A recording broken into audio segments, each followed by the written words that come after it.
Hey guys, so I've just watched the Apple keynote and I wanted to do a recap of what has just been announced.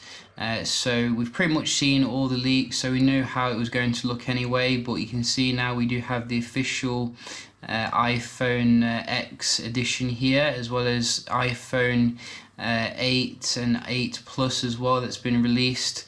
I think most of the attention will be going towards this beauty, which comes with a full bezel-less design, new OLED technology screen as well, which they're calling Super Retina. It's more high resolution than any other iPhone that's ever been released.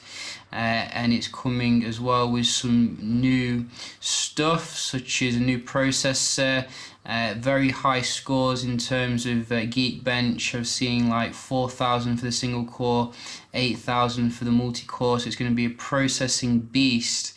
We're also getting no home button now, so face unlock, which I have found to be a little bit temperamental in terms of Samsung phones, but maybe Apple's implementation will be a bit better. They do tend to hold back and try and perfect things. It's also coming with some new stuff as well, such as a camera technology, dual 12 megapixel rear cameras now, with 1.8 aperture still, so not quite as good as Samsung with its 1.7, but apparently it focuses a lot quicker now and should give some nice results in terms of the camera. I have seen some pictures on the keynote and they did look pretty nice. In terms of the connectivity, we're getting the Bluetooth 5.0 standard, which all Android phones pretty much support now, as well as LTE advanced, so it should be a lot better in terms of the network connectivity, which is good. Now the main thing that many people were threatening about is the actual price of the phone, and you can see it is confirmed here that you're going to have to sell your kidney, I think, to afford the iPhone X edition. It's $999 in America, so in Europe it'll probably be even more than that, and then you've got obviously upgraded versions of the storage, so you're looking at probably, I'd say, 1,300 or something for what is essentially like an Apple Galaxy S8.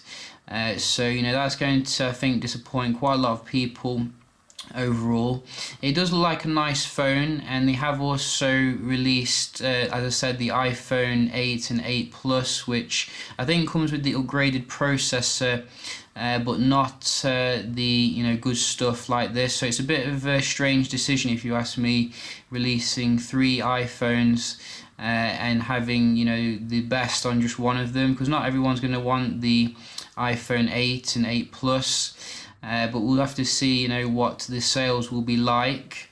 If we compare with the Galaxy Note 8 here, a lot of people were criticizing the Note 8, saying it's an expensive phone, which it is.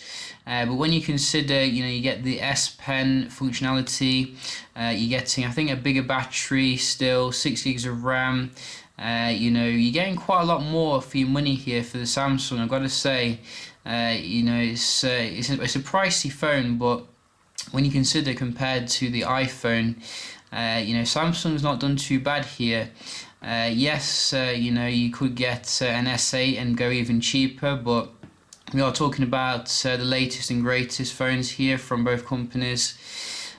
So what do you think? Will you be upgrading to the iPhone X? I think the initial supplies will be limited because it is going to be quite high in demand.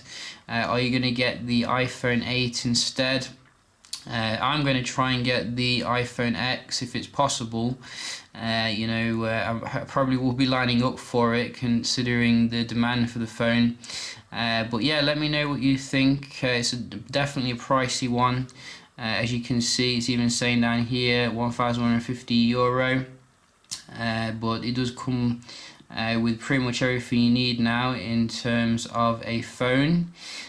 So yeah, just a quick little recap here of the Apple keynote. I think it's not finished where I am at the moment, but all the interesting stuff is pretty much finished. I think they've also released an Apple Watch, which actually you don't need a phone for, which is pretty cool as well, actually. I think that's definitely something innovative actually, which I wasn't expecting.